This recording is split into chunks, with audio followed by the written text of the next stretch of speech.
วันนี้เรามา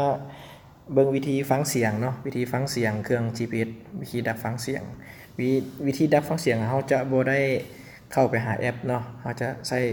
ข้อความเนาะใช้ข้อความตัวนี้ปุ่มข้อความตัวนี้เนาะแล้วก็กดข้อความเข้ามาแล้วก็พิมพ์ข้อความไปเลยเนาะข้อความของเราเนาะสามารถพิมพ์ไปได้เลย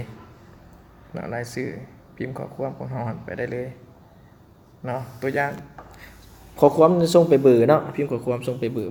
อร์ซิม UGPS นั่นแหละเนาะเบอร์ของเฮาแม่น02098013637เนาะเบอร์ไผเบอร์มันได้เนาะตัวนี้เนาะตัวแม่นเบอร์อยู่ในเครื่อง GPS นั่นแหละอันนี้เบอร์อยู่ในเครื่อง GPS ของข้าพเจ้าตัวนี้เนาะผู้รับเรียบร้อยแล้วก็ส่งกับพิมพ์66เนาะ66เดี๋ยวแล้วก็ส่งไปเท่านี้เนาะแล้วก็ส่งไป96801637แล้วก็รอท่าหน่อยนึงเนาะรอท่าหน่อยนึงเพราะว่าอันเบอร์ทุกอันที่ GPS ที่ว่าลูกค้าซื้อนำข้าพเจ้าจะตั้งให้แล้วเนาะ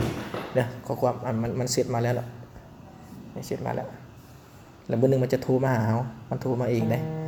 เห็นบ่จะสังเกตว่าเบอร์จะโทรมาเองเลยเนาะอันนี้บ่แม่นเบอร์ลูกค้าเบอร์ผู้ใดได้อันนี้แม่นเบอร์ GPS ได้อันนี้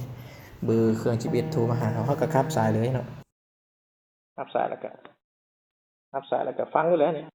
ฟังได้เลยเนาะสามารถฟังได้เลยแต่ว่าอยู่นี่บ่ได้ยินเสียงหยังเนาะเพราะว่า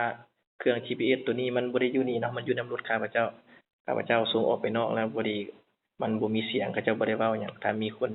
มีเสียงมันก็จะมีเสียงออกมาแบบนี้เนาะง่ายๆเนาะวิธีฟังเสียงก็ถือฟังได้เลยเจ้าก็ถือว่าจบมอ